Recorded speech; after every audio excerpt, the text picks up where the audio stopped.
মরুভূমির উত্তপ্ত বালির উপর দিয়ে যেন ছুটে চলে উত্তেজনার চোরা স্রোত। ইরান মার্কিন উত্তেজনার এই মহাকাব্যে এক নতুন অধ্যায়, একটি আলটিমেটাম যা পারমাণবিক অন্ধকারের দিকে ঠেলে দিতে পারে বিশ্বকে।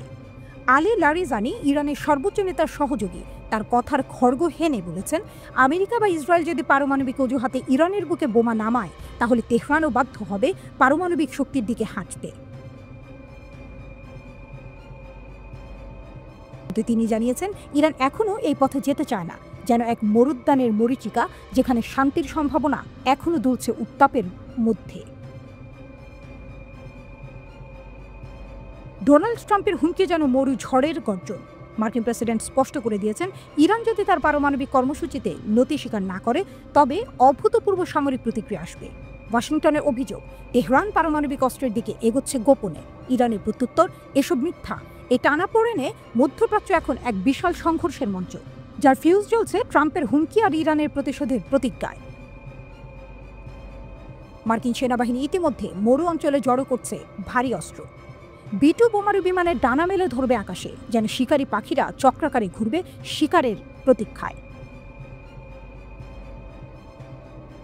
ইরানের সর্বোচ্চ নেতার বাক্যবাণও কম শানিত নয়। যে কোনো আক্রমণের জবাবে যুক্তরাষ্ট্র পাবে কঠিন জবাব। তেহরানের হুঁশিয়ারি, এই অঞ্চলের মার্কিন ঘাঁটিগুলো উন্মুক্ত ও ঝুঁকিপূর্ণ, অর্থাৎ প্রতিটি ঘাঁটি এখন ইরানি ক্ষেপণাস্ত্রের স্কোপে।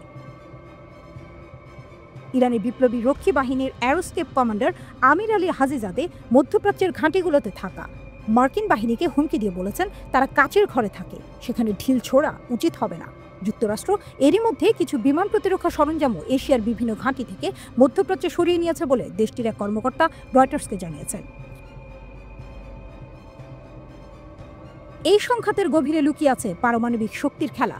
লারিজানির বক্তব্যে ছন্দময় দ্বন্দ্ব। একদিকে ইরান পারমাণবিক বোমা চায় না বলছে, অন্যদিকে সতর্ক করছে, হামলা করো আর দেখো কিভাবে আমরা বোমা বানাতে বাধ্য হই। হুমকি অস্ত্র আর অস্ত্রই হুমকি। ট্রাম্পের কঠোরতাবাদী নীতি এবং ইরানের অটল অহংকারের মধ্যে সংঘর্ষের ছায়া দীর্ঘ হয়ে পড়েছে মরুভূমির বুকে। সময়ের ঘড়ি এখন বিপদসীমার কাঁটায়।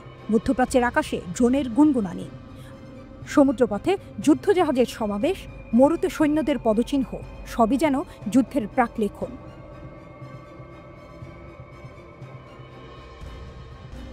রোববার মার্কিন প্রেসিডেন্ট ডোনাল্ড ট্রাম্প হুঁশিয়ারি দিয়ে বলেছেন, ইরান যদি ওয়াশিংটনের সঙ্গে পরমাণু চুক্তি নিয়ে সমঝোতায় না আসে, তাহলে দেশটির ওপর বোমা হামলা এবং আরও নিষেধাজ্ঞা আরোপ করা হবে।